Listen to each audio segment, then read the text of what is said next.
পৃথিবীর 23টি অদ্ভুত জায়গা যেখানে আপনার অন্তত একবার ঘুরে দেখা উচিত।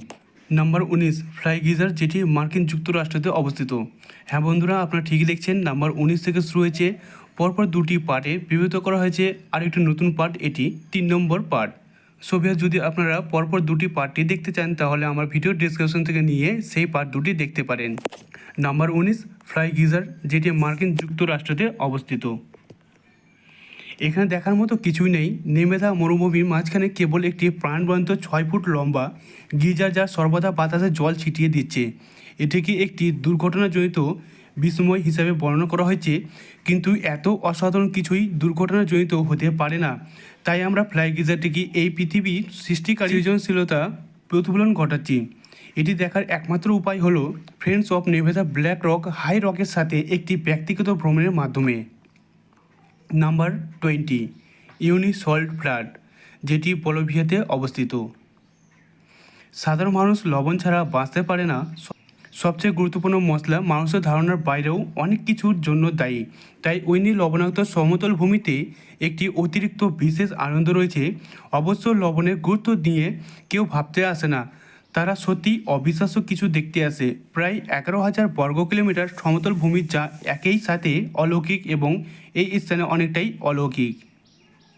নাম্বার 21, বাদাব-ই-সুর্দ, যেটি ইরানে অবস্থিত। ইরানের মাজান্দারান প্রদেশে এই প্রাকৃতিক আশ্চর্য প্রচুর পরিমাণে আয়রন অক্সাইড একত্রিত হয়েছে, যা বাদাব-ই-সুর্দকে একটি স্বতন্ত্র কমলা আভা দিয়েছে, যা সরাসরি উর্সুলা কে লে গিনের উপন্যাসের মতো। নামটির অর্থ ফিজি ওয়াটার, যদিও তোমার রং সম্ভবত আপনাকে জিনিসপত্র চুমুক দিতে বিরক্ত করবে। যাই হোক, এই জলকে বাত এবং কিছু ত্বকের অবস্থার জন্য বিশেষভাবে ভালো মনে করা হয়। যেভাবেই হোক, আপনি কোনো গ্রহে আছেন তা নির্ধারণের দিকে আপনাকে মনোযোগ দিতে হবে। নাম্বার 22, ওয়াইটোমো গুহা, যেটি নিউজিল্যান্ডে অবস্থিত।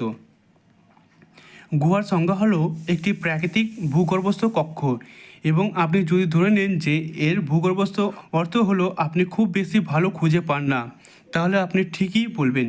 তবে নিউজিল্যান্ডের ওয়াটোমো গুহাগুলি একটু আলাদা, তবে হাজার হাজার গ্লোওয়ার্ম দ্বারা আলোকিত, যা এই ভূগর্ভস্থ স্থানটিকে নিঃসন্দেহে রোমান্টিক অনুভূতি দেয়। অবশ্য যদি না আপনি গ্লোওয়ার্মকে ভয় পান। নাম্বার 23, ইকো বিচ, যেটি ইন্দোনেশিয়ায় অবস্থিত। আমরা সৈকত সম্পর্কে একটা জিনিস জানি, এবং আমরা নিশ্চিত যে ঐতিহ্যগতভাবে এগুলো কালো নয়।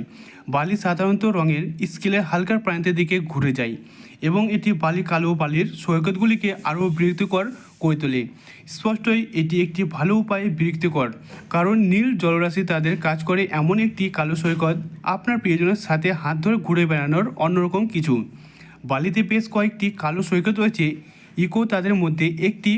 তাই আপনারা পোকেমন টু চালু করুন এবং চেষ্টা করুন ঠিক আছে সেইগুলো সব দেখার জন্য। সোভিয়াত, যদি এই ভিডিওটি ভালো লেগে থাকে তবে অবশ্যই এই চ্যানেলটিকে সাবস্ক্রাইব করে রাখবেন সবার আগে ভিডিও পেতে।